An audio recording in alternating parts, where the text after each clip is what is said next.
here we go. But these guys, it's kind of the dilution effect, but it's not exactly, is it? When do most of them jump in?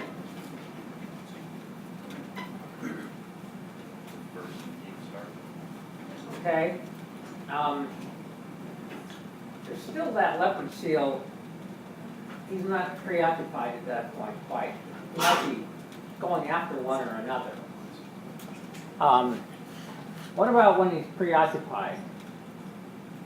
So he's he's grabbed a hold of one. It's hard to go after another one when he's already preoccupied with eating one. Well, that's essentially called the selfish herd. Now, usually when you think of the selfish herd, you think about where would be safest if you're in a big group of animals. Perhaps in the center compared to everybody else. But in this case, it's not quite the same. It's a matter of actually waiting until the threat is actually can't grab you because he's already eaten. He's eating somebody else. So we've got three different hypotheses there. We've got the mobbing business, and then we've got two group hypotheses for why animals might actually congregate or aggregate. Now, they also might congregate for what other reason? Mating. Okay. Good. Anything else? What about, what other things do animals do a lot? Huh? Grooming. Okay. Exactly. Good. So a lot of social animals groom, either because they're trying to curry favor with an alpha, or just because it's kind of social bonding. What would, in terms of foraging, would it be better to forage in a group or by yourself? Or, let's not say, is one better than the other? Under what circumstances would one be better compared to another? You have protection in a group. Uh-huh. If you forage in a group, but by yourself, you'll require more resources for you. Mm-hmm. Okay. What's some of the downsides of foraging in a group? Share your resources.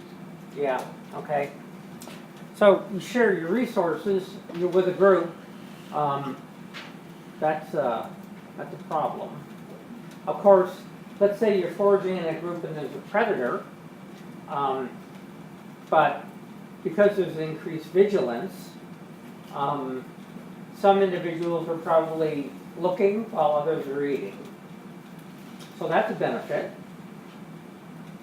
What about finding food? More eyes. More eyes. So, now, where would food resources, would they be clumped or spread out? If you're foraging by yourself or in a group, would be better in terms of finding resources? Probably be a group. And if you have a clumped bunch of resources, then you've got everybody there. Okay. So obviously it's part of this optimal foraging theory, where if you have, let's say, seeds that are spread out all over the place. Now sometimes you see a bunch of seed eaters all congregated, let's say birds, in one area, but for the most part, seeds are distributed widely, and so you see a lot of birds out here, poking around, looking for seeds. And they're doing it essentially individually. So it depends on how the resources are spread out.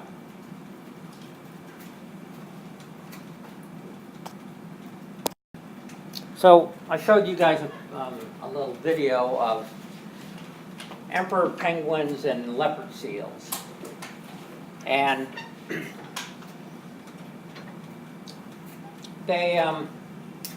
Now we talked about what were the two different ways, kind of passive ways that animals protect themselves when they're social? There's two different hypotheses. What? Is it bombing? That's not passive, that's aggressive. That's good. Dilution. What? Dilution hypothesis. Dilution hypothesis, okay. So the bigger the group you're with, the less probability you're going to get picked off. Basically, it's 1 over the population size of the group. So the bigger is better. But these guys,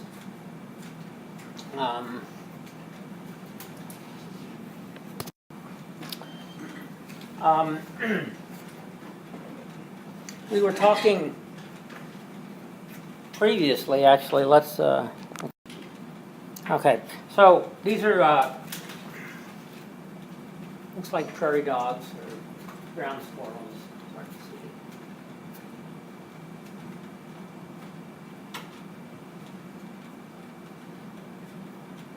But of course, hares improved their shared vigilance, right? Now, what would be some of the reasons for, aside from the dangers, why would you be vigilant while someone else isn't? What hypotheses can you think of? Huh? Status? Okay. Altruism.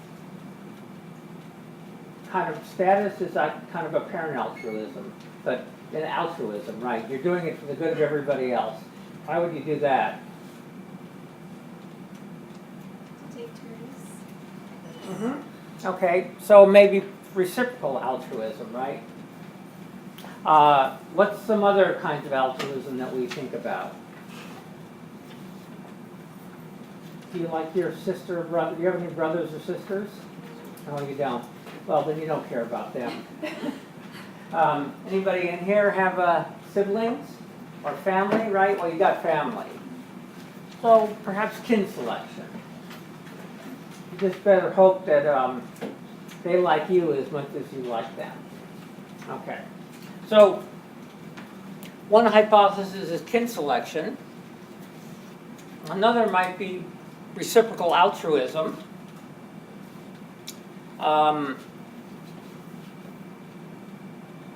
Another might just be status, right? Looks like it's altruism, but it's actually individual advantage. Okay? It could just be, what else? Let's see. Remember about the mercats? There was it was a while ago. It showed a bunch of mercats, and they have these sentinels. And why would they have sentinels? Well, they're looking out for all sorts of different dangerous things. And so there were some hypotheses. One was, okay, kin selection. So if it was kin selection, what predictions could you actually make? They act as sentinels when there's other kin around. What? They act as sentinels when there's kin around. Okay, exactly. So when there's not kin around, then they're less likely to chirp or whatever they do, right? Okay. And you could find out if there's kin around, well, probably the easiest way would just be to trap them and get their DNA and tag them, and that way you would actually see who's kin and who's not. Okay. If it was reciprocal altruism, then what would you expect? What predictions could you make? Says what? If you love whatever one, then they're gonna have to you later. Right. So you'd expect everybody to kind of take a turn, right? Now, what would happen if they didn't take a turn? They should get punished. Okay, so you perhaps expect a little bit of punishment too. You've got you know, I'm standing up here looking for some hawk or something that's going to come in and grab you, and putting myself at risk, and the other person, the other guys in the group, other group members aren't.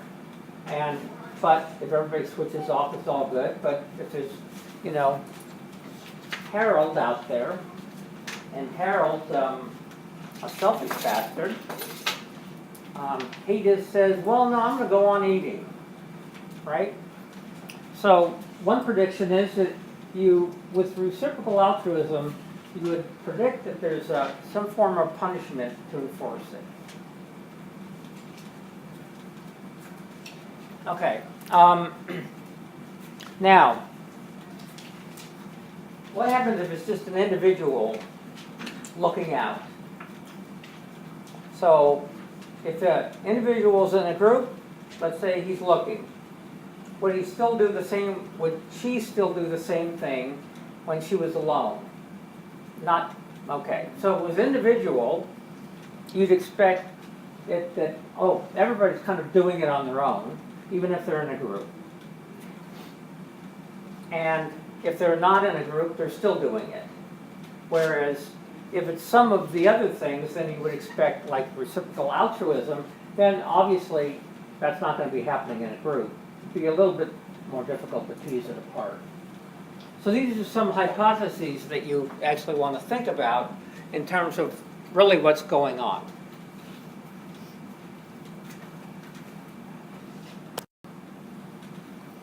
Okay, so we talked about communal defense, of course. These are some, looks like Caspian terns. What is that? Looks like a ska or something like that. These are a bunch of nasty wasps. So obviously, if you were to attack that hive, they would come out and they would go after you. Group defense, essentially. One for all and all for one.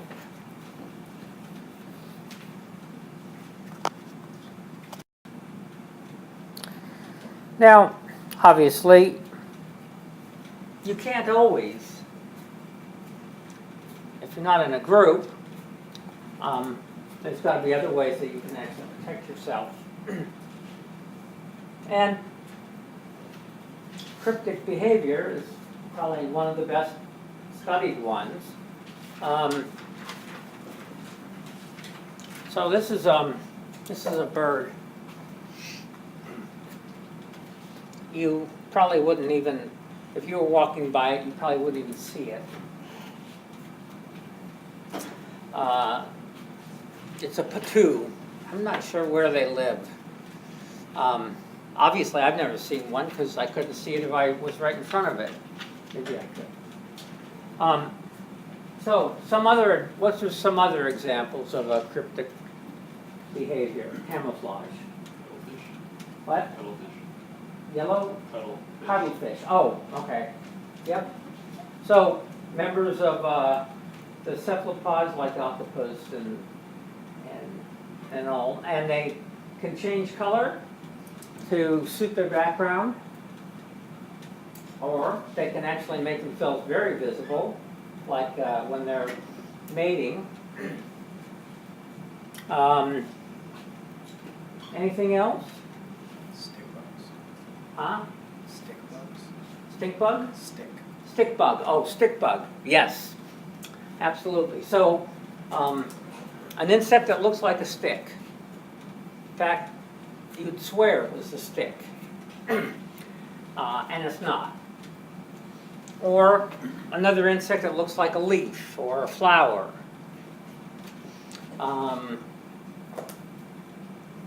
What about, let's say you have two different habitats. You have a dark rocky lava rock habitat, and you have a white sandy habitat. If you were yeah. Could cryptic behavior also be used to avoid detection by prey? Oh yeah, sure, absolutely, absolutely. There's like an orchid praying mantis, like who's like It the, sure does, yeah, it's pretty cool, isn't it? So there's a praying mantis that looks just like an orchid flower, at least part of the orchid flower, and they hang out in the flower, and some insect comes along to pollinate it, and they grab it, right? So it can go either you're hiding from a predator, or you are the predator, and you don't want to be detected.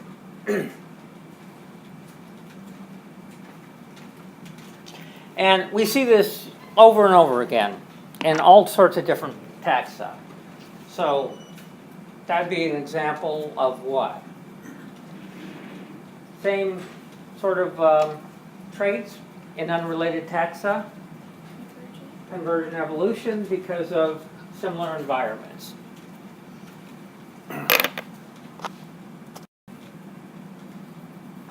Let's see, which one is this?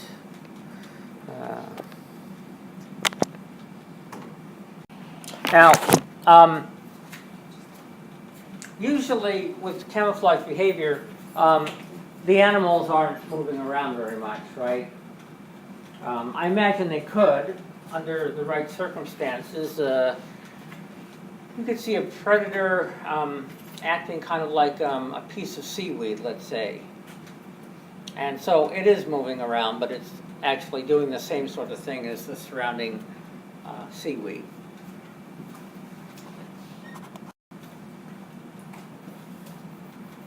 So, costs and benefits of cryptic behavior.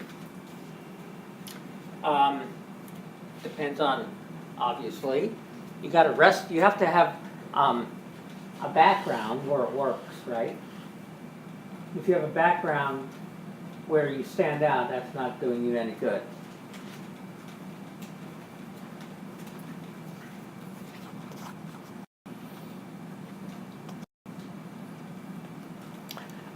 If it's visual, it's costly to produce. Or it might be costly to produce.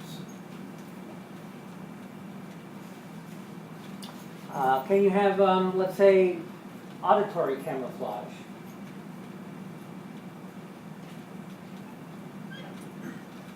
Perhaps. I'm trying to think what, but what? Owls are like really silent. Yeah, they're very silent. Yeah, that's true. That's a good example. So it turns out owls have these feathers on the end of their wings that make them kind of stealth. They make very, very little noise. In fact, bats do the same thing, some bats. There's this, arms race going on between bats and moths, and moths are pretty good at detecting bats because they've got those tympanic membrane ears on their thoraxes. And they can actually hear the bats coming in, and so there's some bats that have actually, they still use echolocation, but it's kind of a much quieter echolocation where the moths actually can't hear it until the bat is right up on top of it. Okay? How about smell? Same thing, I would imagine. You can obviously, think about it. What about those ground squirrels? What did they do? Exactly, they rubbed snake all over them. So that wasn't really camouflage, but you could see how it would work kind of like that way. It was camouflage in the fact that it made the snake think it was another snake.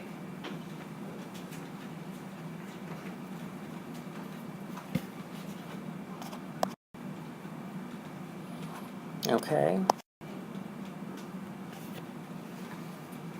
So obviously, you have to actually go and spend the time looking for the right background. That actually might change, let's say with the time of day, something like that. If you're cryptic like that, you're probably not foraging, are you? Or maybe you're foraging in place, like there's a lot of sit and wait predators. rattlesnakes are a perfect example of that. Rattlesnakes are certainly cryptic a lot of the time, and they'll just sit there for days. They'll usually smell a kind of a rodent pathway, and they'll just wait until something comes along and nail it.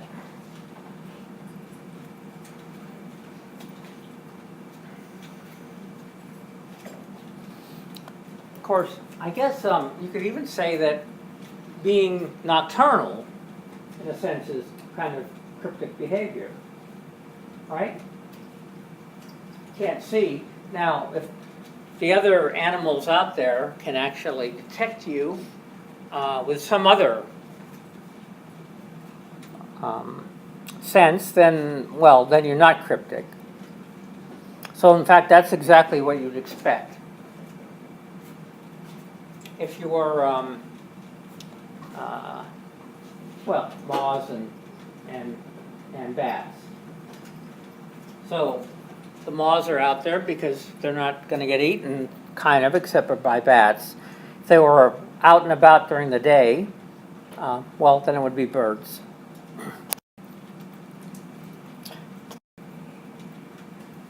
So here's just some examples. It's hard to see, but it's another lizard. A lizard, a couple of moths. So these are the moths from England. When there was a lot of coal in the air, you could actually see the change in the color morphs of the two different moths, peppered moths. Originally, it'd be like this. Here's the color that you would expect to be cryptic. You can hardly see it. This one stands out.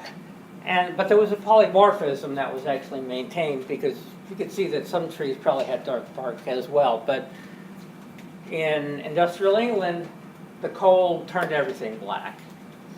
And so this dark morph became common. The light morph kind of almost disappeared. There is this, what's her name? Oh, there's this evolutionary biologist, and she's looked at deer mice, or related species. And the ones in the southeast that live inland are usually darker morph, whereas the ones along the coast, where they're in sand a lot, they're usually much lighter. And then she's actually worked out all the genes that are involved in color morphs. So it's the same, I think it's the same, yeah, it's the same species, but you obviously see these different morphs depending on where you are.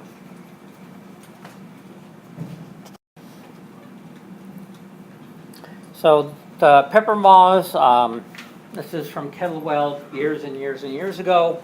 The typical versus a melanic.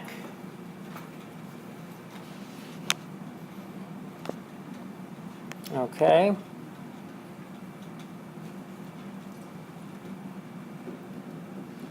Okay,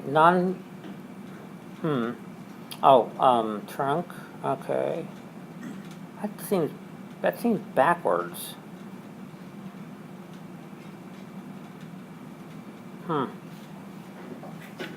Oh, number of eaten, sorry.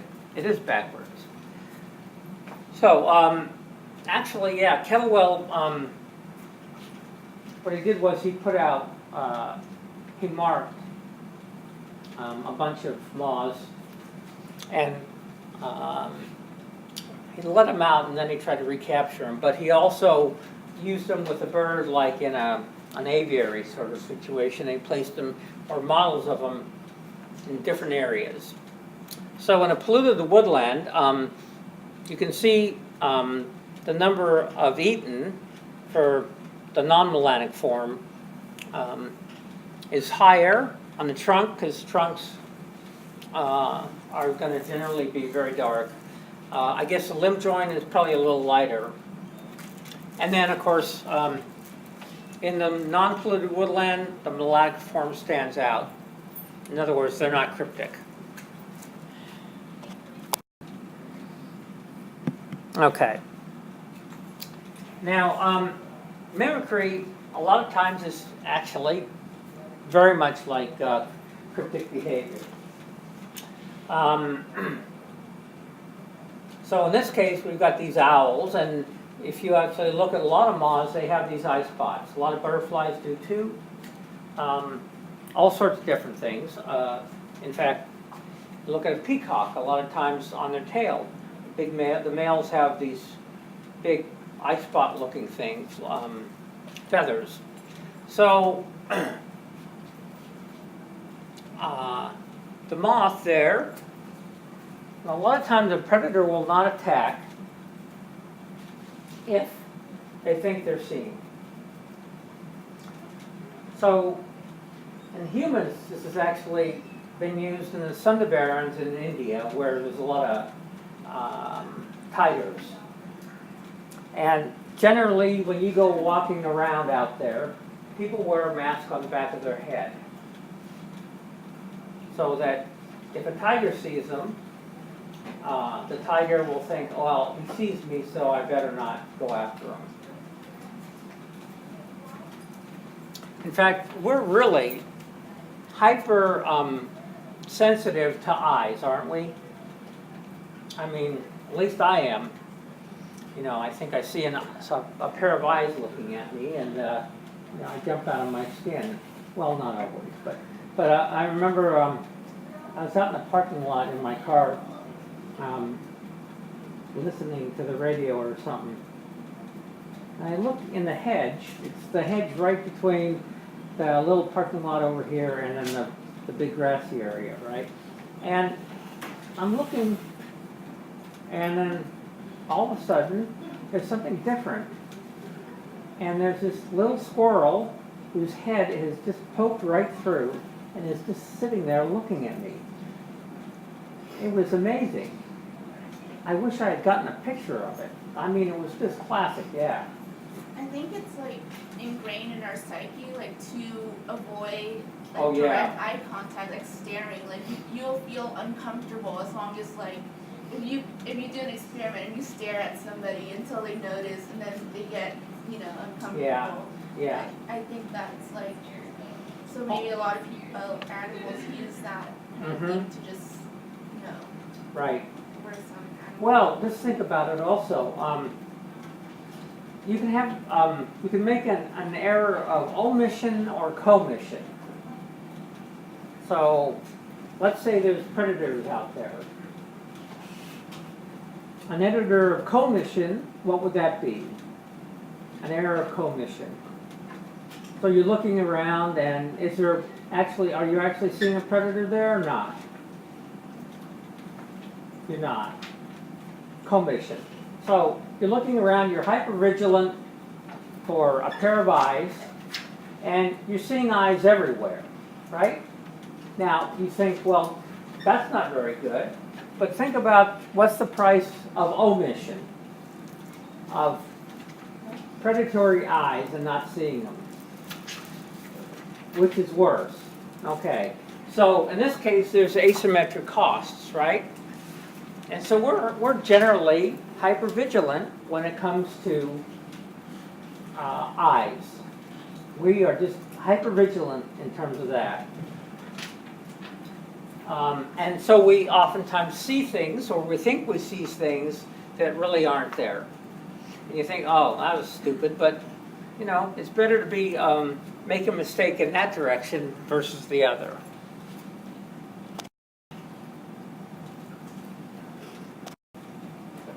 So, mimicry. We've already dealt with some olfactory mimicry. What was a good example of that? Think about what? Birds. Like the bird singing the same song as the predator. Oh, acoustic. Absolutely. Okay. What about olfactory? Pheromones? pheromone. So an orchid that released a pheromone that was just like the female of, just like the female of the wasp, and the male would come along and try to mate with it, and instead pollinate, get pollen all over it and take off, and then go find another female that was not a real female.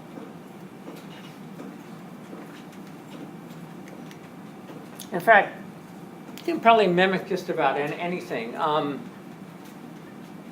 Echolocation, I would imagine. There's probably moths that actually do that. I mean, they certainly use echolocation.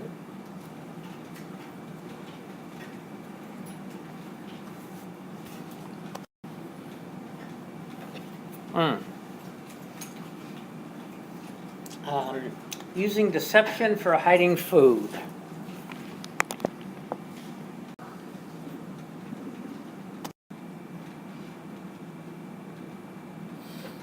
Oh, okay, hold on a sec. Oh, God. Okay. And then, of course, prank and gazelle.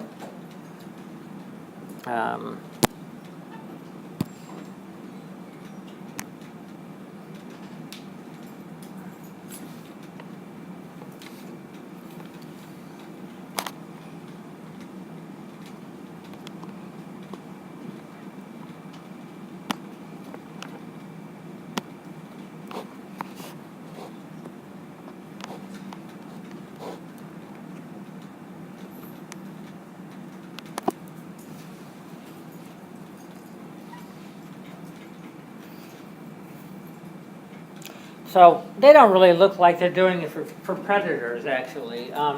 They just look like they're having a fun time. So I don't know where they get this idea that they're doing it. Oh, maybe they're doing it for that. Yeah, perhaps.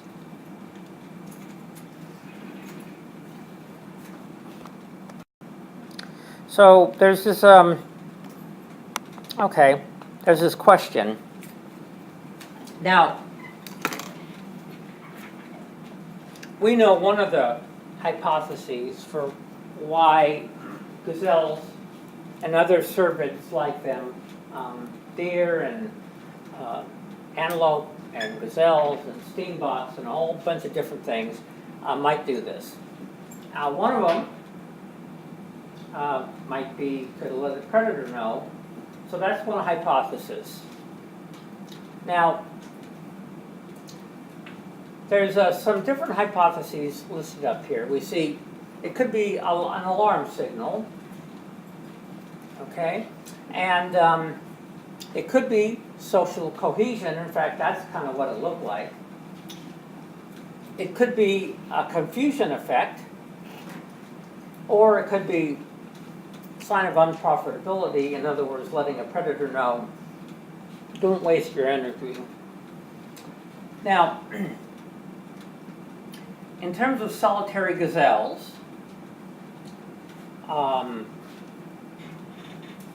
if only one gazelle, let's say, well, actually, that's a little wrong. But anyway, it's not doing an alarm signal because if it's only doing it for itself, it wouldn't work.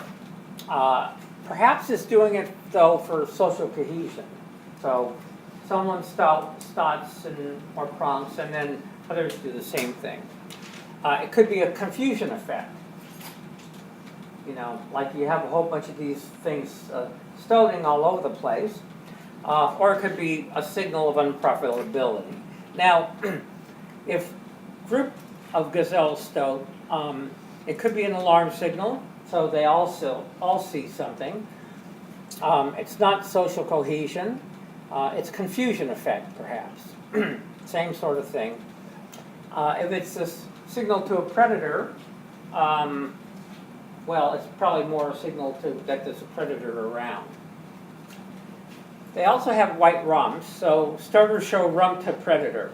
So it would be no, no, and then if it was confusion, perhaps the white rump is like an eye that distracts the predator from exactly going where it should and goes after its ass instead of its head or neck. And then stoters show rump to the gazelle, alarm signal, perhaps social cohesion, perhaps confusion effect, sign of unprofitability. So it turns out that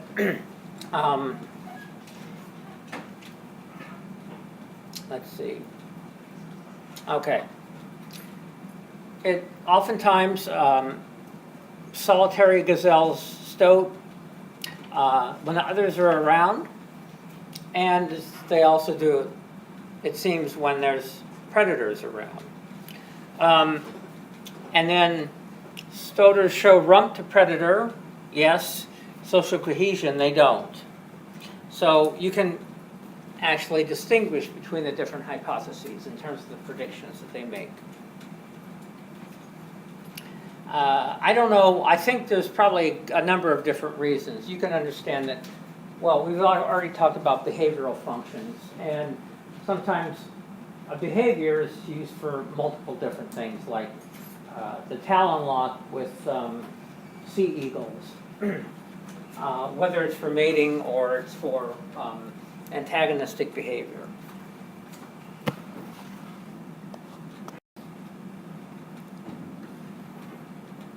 So, solitary gazelles sometimes pronk when cheetah approaches.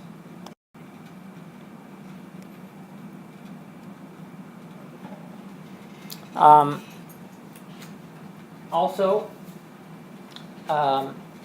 there is no alarm or confusion to other gazelles during pronking.